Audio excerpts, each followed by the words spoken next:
Hello, beautiful people. How are you today? Awakening. It's not really exactly what I thought it was. What about you?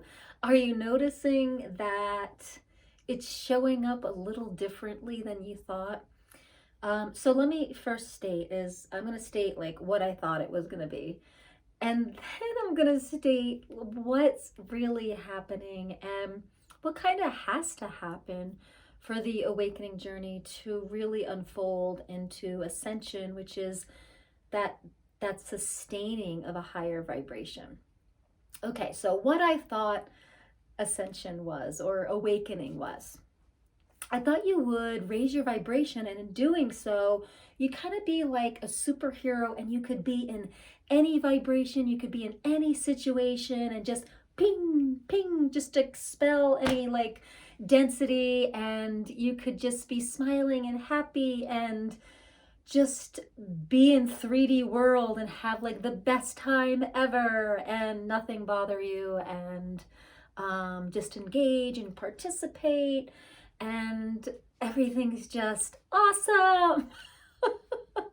um, I still have a little bit of that fairy tale in my head that it could be possible, but um, there was a part in my awakening where a small window of time where it was like that. And I was like, can't it just stay that way? And it really can't. And so I'll address that later in the video. But what does it really look like? Well, you may start to notice that there's kind of like a low level of depression. You may start to notice that you kind of flatline and you're really not interested in things. Like you don't have a huge amount of desires in kind of like the 3D reality. You may notice that you become kind of like less fun on some level. Like you are doing less and are happy with less going on. You may notice that you need a lot of downtime. You need a lot of time to go within, and that you don't like a lot of stuff going on around you, right? You may notice that, deep like 3D reality just doesn't work anymore. And what I mean like by it doesn't work, it's like you feel overwhelmed around it. You almost get sick. Recently I heard someone say, yeah, I have a histamine response, like an allergic histamine response to dense energy, to people that are around me that have dense energy. And I've recently been experiencing that too. Let me just take a look at my notes here. Yeah, you start unplugging from 3D things like happy hours or camping trips at festivals or just PTO and stuff like that. You start relating to people less. And what I mean by that is just people in with 3D perspectives and living more polarity. You just don't get them. Like you just can't even speak the same language sometimes. So that's kind of what's happening. And the thing is about depression is what I'm realizing is that the depression is more about alignment. When we start to awaken and we sustain these higher frequencies, like what we're aligned to do is really important. And if we don't honor that, we actually can go into this like overwhelmment and depression, and it can feel heavy and dense.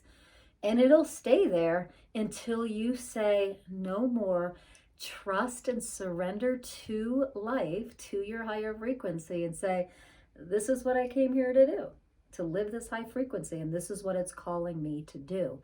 So if you don't make that excuse me, you don't make that decision to say, I'm going to live my high vibration no matter what, and you go for a job or relationship that kind of you have to kind of lower your frequency to be in, you're going to feel really kind of depressed. And actually, depression will probably be the more comfortable of the feelings. You may also start to feel like you're imploding on yourself. Like, oh, it's just like you're about to just pop. It's like the vibration just wants to be expanded, but you won't let it. And it's so uncomfortable. I had to do this a few years ago. I was building a business and it was going really well. It was actually a multi-level marketing company and it was awesome. I really loved what the company stood for. I had a great team, spent a whole year building it, and all of a sudden at the year anniversary, I was just like I couldn't energetically stay in the business anymore. And God knows I tried. And it just was so energetically uncomfortable. And since then, what I've had to do is really get clear what's in alignment with me. And now it's like I'm full force into mentoring and sound healing and selling courses with sound healing and mentoring, and just instead of looking for the next 3D shiny object, I'm actually just trusting the universe of what I'm really here to offer and be and live vibrationally. And there's no more depression. There's no more feelings that I'm going to implode. There's no more getting down because I enjoy my own time.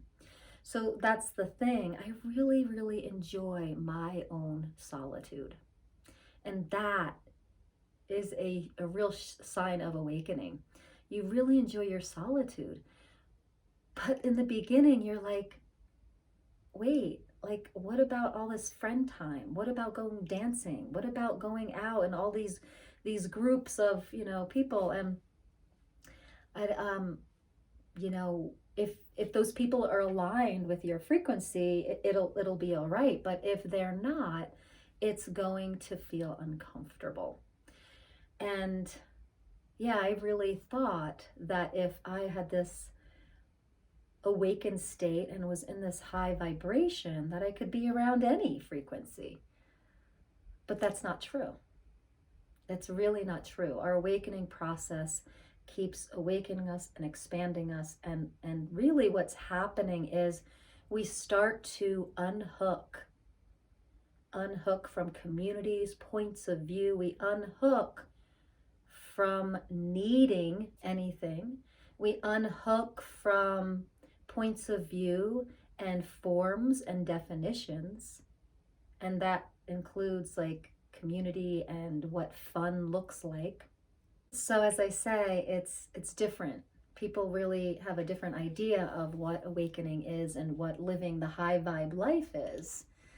High vibing is not just like looking at the silver lining on everything. High vibing is not just like, look at me, look, riding a boat in Hawaii and like doing my thing. And that's kind of like the beginning stages of it. And gosh, oh my gosh, relish in that. It's really fun. But you're going to constantly expand. And when you expand out of the form and structure of what fun is, and needing an outside reality to let you know about your connection or your fun or your manifesting, like that starts to shift. And what happens with awakening as the journey progresses of that is that out here, the circumstances don't create your inner environment. Okay, you're solid and stationary here. Stationary is not the right word. You're still an expanded infinite being. But so it's kind of contradicting myself on some level, but your vibration is steady here. Okay, and when it's steady and you are growing in your awakening journey, there's not a lot of needs that you have out here to feel fulfilled, to feel on purpose, to feel joy. So a lot of times when we're reaching for desires and these happy hours and the ecstatic life, and you see it all on Facebook, right? All these kind of ecstatic experiences. Fun, awesome. But the thing is like on our awakening journey, we start to align with our infinite beingness, and it's so rich in here that, yeah, beach vacation, give or take, the boat ride, the $1 million, like it's just, you're so fulfilled right here that in your awakening journey, you almost look kind of boring. And actually, those vibrations that's happening on some of those outer things is one of ego. It is one of grasping onto a situation to be happy, and that frequency can be disruptive to your own frequency of just sustained joy, of ease and joy within. But you are the master of your vibrations. So as an awakened being, you know how to clear the field and keep rising high and to remove density. And so that's another thing with the awakening process, is that if you go into areas and experiences where it's a lower frequency, no big deal, because you know how to shift. You know how to shift, you know how to clear your field, and you may have to do that often. I know I do. What's so cool is that now I know this, whereas in the past, I didn't know it yet. I knew that my frequency was raising. I knew there were certain areas, if I went into that, I could feel myself pummel a little bit, but I didn't know what to really do about it. And I would go get Reiki sessions, or I'd go out here to get support. And the cool part is now when you have the awareness and you have the witness, and you can sense the contrast of the frequency like that. And when you do that, you just start clearing your field, cutting the cords, like right then and there. Okay, clear your field. And then I feel better, like so much more quickly than I have in the past, because I would let that stuff just glom onto me, go to the next thing, that would glom onto me, and then the density would just build, and I would physically get sick and have to be in bed for a few days. So guys, your awakening process is making you more and more sovereign and more peaceful and more awake in here. And from there, there's not a lot of outside needs that we have, whether it's with relationships or just community or houses, or, I don't even know. Anyway, just living, participating. But the thing is, we do have to keep participating, and that's why we're still here. So we've come into a very interesting time in history where we are taking high frequencies and we are embodying them into physical bodies. And this is part of human evolution. And so the awakening process gets us to become more recluse because we don't have a lot of needs, but we still, in the awakening process, we're learning how to be in a body with these high frequencies, and we still need to participate. So our role in our awakening process is to participate as an ascended person, being on Earth. So we still participate as in the growing light of the planet. So it's kind of a conundrum. How do I participate when I'm really comfortable just sitting on a rock all day watching the birds? Well, sit on a rock all day and watch the birds, and then go home to your family or to your work and just share that high vibration with them. Be the light in their lives. But cultivate your light first, wherever that is. And maybe it's going to be sitting on a rock for 2 hours a day. So, okay, so let's wrap up here. So awakening may not be what you thought it was, and you may be experiencing it in ways that seem kind of like negative, but these are just adjustments of how to live in a different way and start to unhook. And as you unhook, you're going to live in a way that's very different than the 3D collective consciousness. And can you grow an allowance for that for yourself? And in the process, you're going to see people around you either accept that and allow that about you, or start to judge you and with that, and that's okay. Unhook from them. Okay? You're going to really find out who your friends and family are.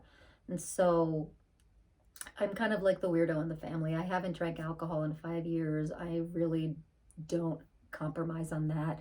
I love to dance. I love to sing, but I really don't put myself in dense situations, or situations of, eating poorly or drinking alcohol, or just, low density stuff. So I'm kind of considered intense or boring or whatever else. But I'm grateful to have a partner. I'm grateful to have a husband who has the same requirements that I do. A lot of alone time, a lot of space, so find your people. Find your people. And, quality over quantity is key. You don't need a huge group of people. You need maybe just a few that really get it, that really get you and your journey. And you don't even need that. But like in a physical journey, sometimes we need some physical support, right?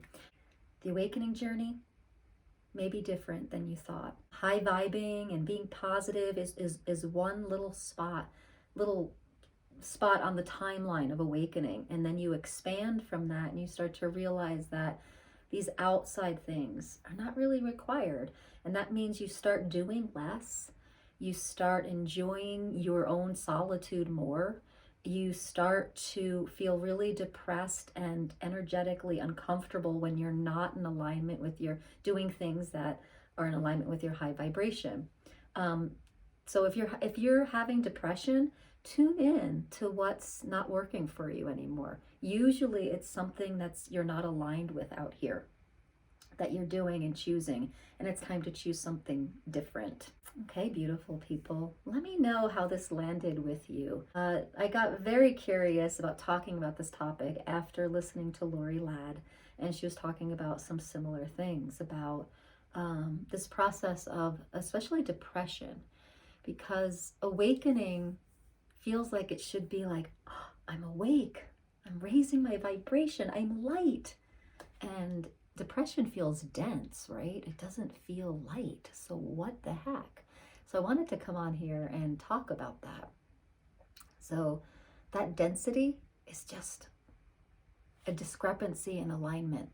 So if you're high vibing, right, and you're feeling depressed and something feels off, most likely you're associating with people, places, things, jobs, thoughts that are not in alignment with your new high vibration. Now, if you want to really sustain your high vibration throughout your day and really become an ascended person, you're going to have to change your lifestyle. You're going to have to align your frequency with things in your life that match that.